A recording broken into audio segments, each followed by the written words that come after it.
अब व्हाट्सएप अपना भाई चलाएगा। ये न्यूज तो आप तक पहुंच गई होगी कि भैया कुणाल शाह व्हाट्सएप के ग्लोबल सीईओ बन गए। फेसबुक ने इनकी कंपनी क्रेड में 900 मिलियन का इन्वेस्टमेंट किया और बदले में फाउंडर को ही लेके चले गए। अब आपके मन में सवाल आ रहा होगा कि यार मेटा ने क्रेड में 900 मिलियन यानी 8,500 करोड़ डाले और बदले में क्रेड से डेटा भी नहीं लिया, बदले में क्रेड से बोर्ड की सीट भी नहीं ली और ना ही मेजोरिटी शेयर लिया, बस 20% लेके छोड़ दिया। मेटा ने ऐसा क्यों किया? क्रेड की मन बात सुन रही है, क्रेड करता क्या है? और फेसबुक के पास तो पूरी दुनिया का टैलेंट मौजूद है, वो कुणाल शाह के पास क्यों आए कि भैया तुम ही बनोगे व्हाट्सएप के ग्लोबल सीईओ? ऐसा क्या है कुणाल शाह में खास? कुणाल शाह की हिस्ट्री क्या है भैया? ऐसा इसने क्या कर लिया जीवन में कि इतनी बड़ी रिस्पॉन्सिबिलिटी मिल गई? और कुणाल शाह के आने के बाद व्हाट्सएप पे क्या चेंज आएगा? क्या व्हाट्सएप आपके लिए पेड होने वाला है? ये फ्री वाला गेम बंद हो जाएगा? इन सारे सवालों के जवाब अगले 10 मिनट में देगा आपका भाई राहुल। और इस एपिसोड से अपन क्या बिजनेस और लाइफ लेसन सीख सकते हैं ये भी अपन बात करेंगे। अगर आप इस चैनल पे नए हैं तो मैं आपको बता दूं, मैं राहुल मलोदिया हूं, इंडिया का most followed chartered accountant and business coach. और इस चैनल पे जो केस स्टडी है, इंडस्ट्री एनालिसिस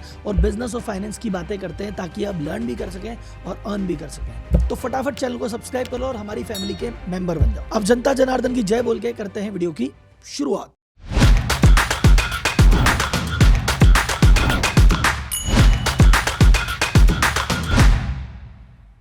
तो इस वीडियो के 3 बड़े टॉपिक हैं। पहला कुणाल शाह, दूसरा क्रेड और तीसरा है मेटा की डील। तो सबसे पहले शुरुआत करते हैं कुणाल शाह से और इनके इंट्रोडक्शन से आपको समझ में आ जाएगा मेटा ने इनको क्यों चूज किया। कुणाल शाह ना तो इंजीनियर है, ना एमबीए, ना आईआईटी से है, ना आईआईएम से। उन्होंने तो फिलोसॉफी पढ़ी है, वो भी विल्सन कॉलेज मुंबई से। और फिलोसॉफी इसलिए नहीं पढ़ी कि उनका बहुत मन था फिलोसॉफी पढ़ने का या नंबर कम आए थे, मजबूरी में पढ़ने पड़ी। उनकी फैमिली बिजनेस करती थी, बिजनेस में तगड़ा घाटा लग गया। फैमिली को सपोर्ट करने के लिए उन्होंने डिलीवरी बॉय का भी काम किया और डेटा एंट्री ऑपरेटर का भी काम किया। और वो काम वो 10 से 6 करते थे। तो उस दौरान भैया पढ़ाई कब करें? तो यही फिलोसॉफी ऐसा सब्जेक्ट था जिसकी क्लास सुबह 8 से 10 लगती थी, तो मजबूरी में इसको किया। इसलिए जो उन्होंने जीवन में सीखा है सब करके सीखा है, उनको बाजार से ठोकर खा के उन्होंने जीवन के लेसन लिए। 2010 में उन्होंने कंपनी चालू की थी फ्री चार्ज। वो फ्री चार्ज क्या करती थी साहब? अगर आप 2010 के जमाने से परिचित हो, उस समय मोबाइल रिचार्ज कराने के लिए आपको घर से निकलना पड़ता था, ट्रैफिक में फंसना पड़ता था और जाके रिचार्ज वाले भैया को बोलना पड़ता था, ये लो भैया 100 रुपए मेरा रिचार्ज कर दो। और फिर वो रिचार्ज वाला अपने मूड से रिचार्ज करता था, टाइम लगता था, बहुत एक मुश्किल प्रोसेस था। कुणाल शाह ने कहा रे इधर जाने की जरूरत ही नहीं, तुम घर बैठे ऑनलाइन खुद का रिचार्ज खुद ही कर लो और प्लस तुम रिचार्ज करोगे तुम्हें बदले में कैशबैक मिलेगा, 50 रुपए का कूपन मिल गया, फूड कूपन मिल गया, शॉपिंग कूपन मिल गया, डिस्काउंट कूपन मिल गया। तो आदमी कह रहा है जाने की भी जरूरत नहीं और घर बैठे काम हो रहा है, तो लोग फ्री चार्ज पे आ गए। ऐसे करके फ्री चार्ज को इनिशियल सक्सेस मिली। और फ्री चार्ज, ध्यान से सुनना ये बात, इनके कुणाल शाह से पहले, फ्री चार्ज से पहले इस तरह का कोई भी बिजनेस एग्जिस्ट नहीं करता। ये कैटेगरी ही इन्होंने बनाई। इसके बाद इन जैसे काफी आ गए, पर he was the category creator, ये लाइन याद रखना। बाद में 2015 में स्नैपडील ने ये ऐप को $400 मिलियन में खरीद लिया। यानी 36 साल की उम्र में कंपनी बेच के मोटे पैसे कमाए जा चुके थे। वो चाहते तो भैया जिंदगी भर ऐश की जिंदगी जीते, रिटायर करते, आनंद लेते, लेकिन उन्होंने 3 साल ब्रेक लिया। इस दौरान उन्होंने इन्वेस्टिंग को समझा, अलग अलग स्टार्टअप सेक्टर को समझा और फाइनली 2018 में 3 साल के ब्रेक के बाद खुद का प्लेटफॉर्म लॉन्च कर दिया, क्रेड। क्रेड क्या करता है बहुतों को नहीं पता, आज आपको पता चलेगा। क्रेड का नाम है क्रेड, क्रेडिट कार्ड से रिलेटेड है। तो अगर आपके पास क्रेडिट कार्ड है और उसमें आपका सिबिल स्कोर 750 से ऊपर है, तो क्रेड आपको इनवाइट करके कहता है कि भैया देखो तुम अपने क्रेडिट कार्ड का पेमेंट तो वैसे भी करने ही वाले हो, तो तुम है ना मेरी वेबसाइट पे आओ और यहाँ से कर दो, इसके बदले में तुम्हें पॉइंट दूंगा, तुम्हें डिस्काउंट कूपन दूंगा, तुम्हें फूड कूपन दूंगा, तुम्हें भांति भांति की चीज़ें मिलेगी। अब आदमी कह रहा है मान लो मेरा 25,000 50,000 लाख का पेमेंट है, करना तो मुझे वैसे ही है, इस पे जाके कर दूंगा तो 500,000 जो भी मिले बोनस है। तो ऐसे करके लोग इनके क्रेडिट प्लेटफॉर्म पे आने लगे। अब आप बोलेंगे यार क्रेडिट कार्ड का पेमेंट करने वाले को इन्होंने एडिशनल बोनस दे दिया, इसमें इनका फायदा क्या है? वैसे देखा जाए ऊपर ऊपर से किसी को फायदा नहीं लिखा। बहुत लोगों ने क्रिटिसाइज किया यार कोई बिजनेस मॉडल है क्या, पैसे के आग लगा रहा है, इसको आता ही क्या है। लेकिन अंदर ही अंदर क्या कर रहा था, इन्होंने कहा कि क्रेडिट कार्ड वाले आओ। तो इंडिया में भाई साहब ले दे के कुछ लिमिटेड लोगों के पास ही तो क्रेडिट कार्ड है। उस क्रेडिट कार्ड में इसने कहा कि जिसके पास 750 प्लस है वो आओ, तो ये तो और कम हो गए। और फिर वो व्यक्ति जो रेगुलर बेसिस पे अपना कार्ड का पेमेंट करते हैं ये तो और ही कम हो गए। तो कुल मिला के इंडिया की जो क्रीम ऑफ द क्रीम है वो सारी आके क्रेडिट पे इकट्ठी हो गई और टोटल इनके 17 मिलियन यानी 1,70,00,000 यूजर हो गए। अब आप बोलोगे राहुल जी यार इतना 140 करोड़ के भारत में इनके पास बस 1.5 करोड़ लोग थे। ये 1.5 करोड़ लोग ही टोटल क्रेडिट कार्ड पेमेंट का 40% अकेले करते थे। क्रेड ने कहा मेरे पास क्रीम ऑफ द क्रीम आ गई है, अब क्या करते हैं, अब असली गेम खेलते हैं। उन्होंने कहा देखो 750 से ऊपर सिविल स्कोर है, मतलब लोन का लेन देन तुम करते रहते हो, पैसे तुम्हारे पास हैं क्योंकि टाइम से पे चुका ही रहे हो। एक काम करो, हमसे लोन लोगे क्या, मैं आपको लोन दे देता हूँ। अच्छा चलो म्यूचुअल फंड में इन्वेस्ट करोगे क्या, हमारे थ्रू कर लो। अच्छा इंश्योरेंस चाहिए क्या, ये लो हम कर देते हैं। अच्छा पेमेंट करना है क्या, ये लो हमारे क्रेडिट पे से कर दो। ऐसे करके मल्टीपल सर्विस इन्होंने लॉन्च की। पिछले साल इन सभी सर्विसेज से इन्होंने 24,000 करोड़ रुपए की तो लैंडिंग की है इन्होंने, और टोटल जो रेवेन्यू इन्होंने जनरेट किया 2735 करोड़ रुपए।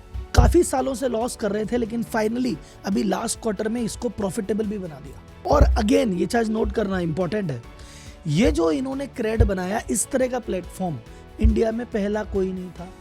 ये अगेन पहले थे, अगेन इन्होंने एक नई कैटेगरी बिल्ड कर दी।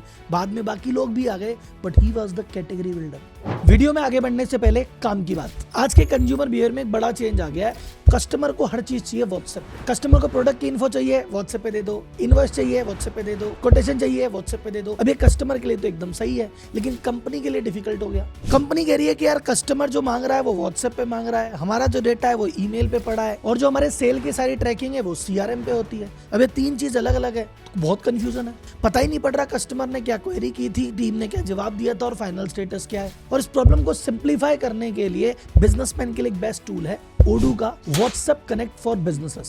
इस फीचर में क्या होता है, आप अपने पूरे बिजनेस को व्हाट्सएप से कनेक्ट कर सकते हो। मतलब कोई भी कस्टमर मान लो की वेबसाइट पे आया तो सीधे व्हाट्सएप के थ्रू आपसे कनेक्ट कर लेगा। जैसे ही कस्टमर ने व्हाट्सएप पे कुछ मैसेज भेजा, आपकी टीम जो कि कनेक्टेड है उसको दिख जाएगा ये कस्टमर का मैसेज आया, वो टीम भी वहां पे है, वो व्हाट्सएप पे तुरंत रिप्लाई कर देगी। अगर व्हाट्सएप से कोई क्वेरी आई तो व्हाट्सएप की वो जो क्वेरी है वो CRM में अपने आप चली जाएगी एज ए लीड, यानी उस पर जो भी फॉलोअप हो रहा है सब पता चल जाएगा, ट्रैक हो जाएगा। अब मान लो कस्टमर ने कोई अपडेट मांग ली, कस्टमाइजेशन मांग लिया, और आपको लग रहा है कि नॉर्मल सेल्समैन उसको नहीं सॉल्व कर पा रहा, एक स्पेशलिस्ट चाहिए, तो उस कनेक्ट में उसको भी जोड़ सकते हैं, वो प्रॉब्लम कस्टमाइज कर देगा। आप चाहे तो बने बनाए कस्टम टेम्पलेट भी रेडी है, आप बंदे के लिए पर्सनलाइज मैसेज बना सकते हो, रिपीट कम्युनिकेशन कर सकते हो। और आप कोई कैंपेन बना रहे हो, कोई ऑफर चला रहे हो, कोई मैसेज भेजना है सबको एक साथ, तो ओडू के व्हाट्सएप इंटीग्रेशन के थ्रू बल्क मैसेज भेज सकते हो। यानी सिंपल वर्ड में ओडू ने क्या कर दिया, व्हाट्सएप को इंटीग्रेट कर लिया। अब जो व्हाट्सएप पे क्वेरी आई थी वो ओडू के CRM से तो कनेक्ट थी, अगर सेल हो गई तो उसको इनवॉइसिंग से भी कनेक्ट कर देगा, वहीं से इनवॉइस बना के भेज देगा। यानी आपके कस्टमर का मैसेज, उसकी बनी लीड, उसकी सेल और उसकी इनवॉइस सब एक जगह पे आ गई। तो अगर आप चाहते हो कि आपका बिजनेस भी व्हाट्सएप फ्रेंडली बन जाए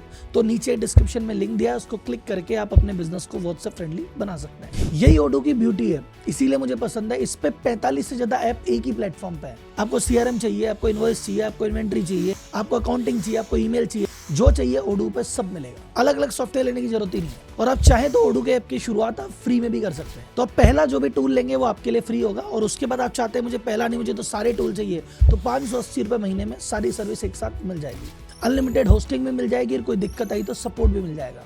यानी सारी सुविधा मिल रही है 20 रुपए पर डे से भी कम में। तो लिंक डिस्क्रिप्शन में जाके चेक करना। अब आते हैं मेन वीडियो पे, मेटा वाली डील पे। क्रेड की वैल्यूएशन 2022 में थी 6.4 बिलियन। फिर आपको पता है 2-3 साल से फंडिंग विंटर है, किसी स्टार्टअप को फंडिंग नहीं मिल रही, और क्रेड तो लॉस में चल रहा था, तो मजबूरी में क्रेड को भी फंड उठाना पड़ा। क्रेड ने भी 73 मिलियन का छोटा सा अमाउंट उठाया, लेकिन वो वैल्यूएशन पे उनको मिला 3.7 बिलियन। यानी उनकी वैल्यूएशन पीक से 45% टूट गई, और लोगों ने फिर नेगेटिविटी की, लो क्रेड वैल्यू आधा हो गया, क्रेड आधा हो गया। लेकिन फिर मेटा ने भी 900 मिलियन डाला 4.5 बिलियन की वैल्यूएशन पे, यानी पिछली वैल्यूएशन से 20% अप पे। अच्छा नॉर्मली कंपनी इतना बड़ा पैसा डालती है, 8,000 करोड़ रुपए डाल रही है, तो क्या करती है कंपनी एक्वायरी कर लेती है, या कहती है कि भैया इसका डेटा हमको दे दो, या कहती है बोर्ड की सीट पे हम बैठेंगे, हम डिसीजन लेंगे। उन्होंने ऐसा कुछ भी नहीं किया। उन्होंने कहा बोर्ड की सीट नहीं चाहिए, तुम्हारा डेटा नहीं चाहिए, तुम्हारी मेजोरिटी नहीं चाहिए, तुम तो बस पैसा लो और हमको फ्री करो।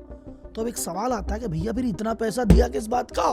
तो पैसा सिर्फ इस बात का दिया कि उनको कुणाल शाह फ्री चाहिए था अपने व्हाट्सएप के लिए। तो ये पैसा, ये वैल्यूएशन क्रेड की नहीं है, ये पैसा कुणाल शाह का है। इंडिया में काम पहली बार हुआ है, पर यूएस में ये काम मेटा कब से कर रही है। वो एक स्टार्टअप को एक्वायर करती है और उसके फाउंडर को कहती है हमारी कंपनी में आके काम करो। अब सवाल आता है कि भैया कुणाल शाही क्यों? तो सबसे पहले एक बार व्हाट्सएप के गेम को समझो। व्हाट्सएप के टोटल वर्ल्ड में 330 करोड़ यूजर है। इन यूजर्स में 50% से ज्यादा यूजर सिर्फ 3 कंट्री में है, इंडिया, ब्राजील, इंडोनेशिया। और ये तीनों कंट्रियां कौन सी है? Emerging market. इमर्जिंग मार्केट मतलब ये डेवलप मार्केट नहीं है, यहाँ के यूजर के पास ज्यादा पैसा नहीं है, पर कैपिटल लो है। अगर यूके या यूएस, यूरोप की बात करें, वहां यूजर कम है लेकिन पैसा खर्च करने को तैयार है। यहाँ का यूजर फ्री के चक्कर में डाउनलोड कुछ भी कर लेता है, पैसा देने में बहुत रोता है। तो इन कंट्री में मोनेटाइजेशन करना, यूजर से पैसा निकलवाना बहुत टफ है। और जब आपकी 50% से ज्यादा ऑडियंस वो लोग हो जो पैसा देना ही नहीं चाहते, तो उनका क्या करें? मेटा ने व्हाट्सएप को 19 बिलियन में एक्वायर किया था, ठीक है।